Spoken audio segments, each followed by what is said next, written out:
જઈશું સીધા જ વડોદરા કે જ્યાં અમારા સંવાદદાતા મોજૂદ છે અમિત અલગ અલગ જે કરદાતાઓ છે તમારી સાથે શું કહી રહ્યા છે આ બજેટ પછી પ્રતિક્રિયાઓ શું આવી રહી છે?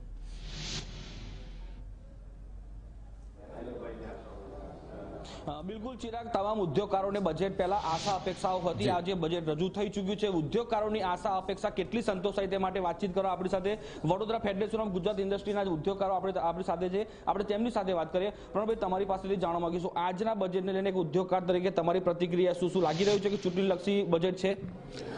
હું ઉદ્યોગકાર કરતા પહેલા એક ભારતીય તરીકે કહીશ કે બહુ જ સારું બજેટ છે। 1992ના લિબરલાઇઝેશન પછી કદાચ સારામાં સારું બજેટ, આખા દેશના વિકાસને આવરી લેતું બજેટ। 6,35,000 કરોડથી 12 લાખ કરોડનો જે ટેક્સ વધારો થયો તેનો બેનિફિટ મિડલ ક્લાસને આપતું બજેટ। ઇન્ડસ્ટ્રીને ડાયરેક્ટલી ફાયદો થશે કે નહીં, ઉદ્યોગકારો ડાયરેક્ટલી બેનિફિટમાં આવશે કે નહીં એ તો ખબર નથી, પણ ઇનડાયરેક્ટલી આનો મોટો ફાયદો ઇન્ડસ્ટ્રીને ચોક્કસ મળશે। જીએસટીના સરળીકરણનું એકચ્યુઅલ જ્યારે ફોલઆઉટ થશે, જે આવતા વર્ષમાં દેખાઈ રહ્યું છે કે હવે સરળીકરણ પૂરું થશે તો ચોક્કસ ઉદ્યોગકારોને ફાયદો થવાનો।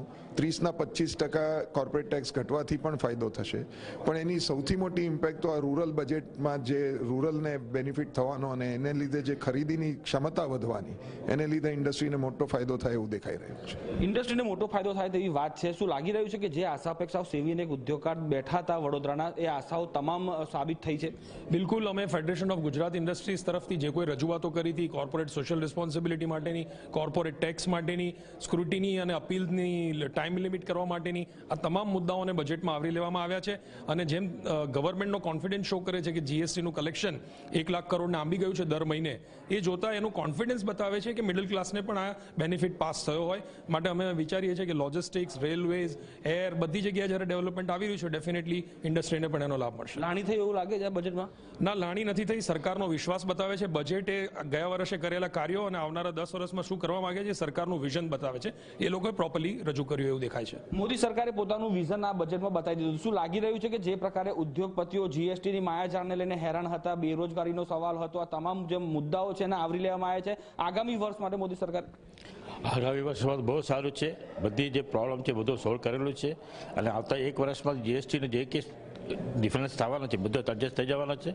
અને એકચ્યુઅલી સ્પીકિંગ ઇલેક્શન બજેટ તો છે જ, પણ ઓલ જે સેક્ટરમાં આવરી લેવામાં આવેલું છે। ઇન્ડસ્ટ્રીઝ ગણો કે રેલવે ગણો ગમે તે ગણો, ઇન્ડસ્ટ્રીઝમાં આમ ડાયરેક્ટલી કંઈ ફાયદો નથી એક્સેપ્ટ ટેક્સમાં 5% જો આપી છે, બટ સ્મોલ સ્કેલ સેક્ટરનું છે અને મિડલ ક્લાસને તો રિયલી ફાયદો છે। અને એ લોકોનો તો જો ડિફરન્સ જે 5 લાખનું જે આપે છે એ પણ બહુ સરસ છે। એગ્રીકલ્ચરને લઈને કઈ વાત થઈ છે? એગ્રીકલ્ચરલ બેઝ બજેટ જ છે, કારણ કે એગ્રીકલ્ચર બહુ લાણી કર્યું છે આમ તો ગણાય તો, એટલે એગ્રીકલ્ચરલ અને રૂરલ ડેવલપમેન્ટ બજેટ છે।